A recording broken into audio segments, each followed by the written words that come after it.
As we go about our daily lives, there is one inconspicuous regime regulating our moral limits: governance, the process by which the affairs of the country and the people are managed. Debatably, governments are considered a central figure of civilized society, providing the shared needs of our people which cannot be fulfilled by individual efforts. For the most part, Jamaica boasts a stable democratic system of governance, one that is participatory and wherein the people hold ultimate power in electing their representatives in free and fair elections. We go to the polls every 5 years. Anybody can run for elections. You can stand for election if you are a Commonwealth citizen and have been living in the country for, I think it is 1 year. And as it relates to the laws of the land, Jamaica's constitutional rules are supreme. This most important document establishes the character of the government and the basic principles to which the society must conform. It is the one on which all the other laws of the country are based. The Constitution basically sets out the arms of government, and they're basically the executive, which is the cabinet and how it functions, the judiciary, that is our courts, and how independent they are so that they are not fettered by the parliament and they are totally independent. And finally, the legislature, that is the parliament and how it makes its laws. The fundamental rights and freedoms of all persons are secured in the Constitution, and each citizen is subject to the rule of law, with every person considered equal before the law. So that the Constitution puts in place what is called security of tenure of the judges.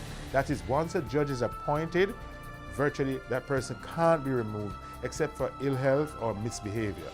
So part of the protection of our judiciary is the protection of our rights, because the last persons to speak on our rights are the judges. Even while considered an independent country, the British monarch is constitutionally Jamaica's head of state, the chief executive represented by the Governor-General.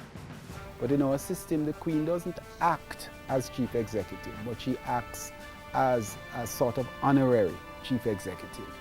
She doesn't actually carry out the law, though there are debates as to whether she has hidden powers which are just seldom if ever used.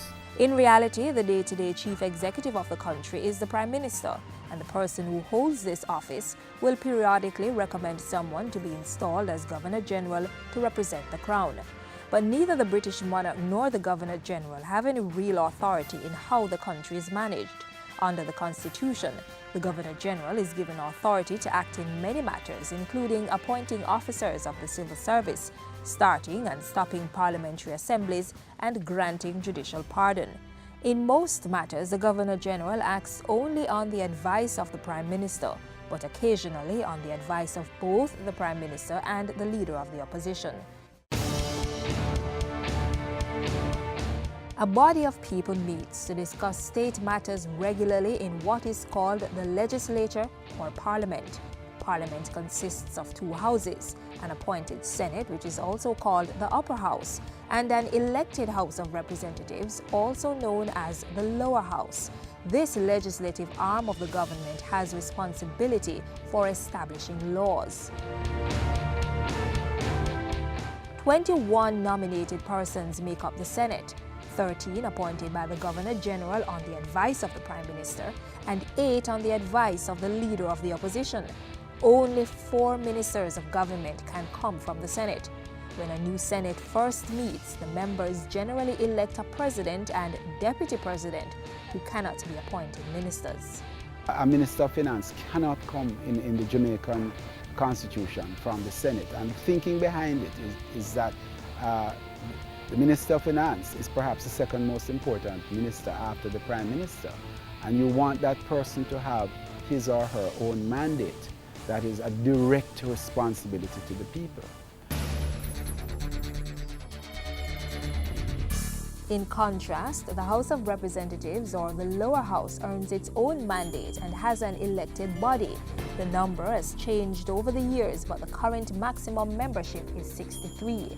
That I will not, except with the authority of the Cabinet, Every parliamentarian who accepts the job to serve takes an oath to defend and uphold the laws of Jamaica and to discharge their duty of serving the people in an impartial and conscientious manner. This is supposed to look after their welfare, respond to their demands, and generally be the representative of his constituents. In practice, most pieces of legislation are introduced and debated first by members of this House. It's the same with other matters of national affairs, including budget, taxation, and the granting of funds. All have to be discussed and approved by the Parliament, which ultimately exercises control over the government's finances. The good conduct of members and House rules are kept in check by an elected House Speaker, who is also meant to ensure that every member gets a fair hearing in the chamber. What, how, and when the various matters are debated is the responsibility of the House Leader, a member of the ruling party who is elected by his or her peers to direct the course of business. And these deliberations are agreed on by the Leader of Opposition Business, who is first consulted by the House Leader. Governments over the years have striven for the admirable principles of efficiency, accountability, and transparency, hallmarks of good governance, the thread that weaves us together as a society, safeguarding our fundamental human rights and responsibilities.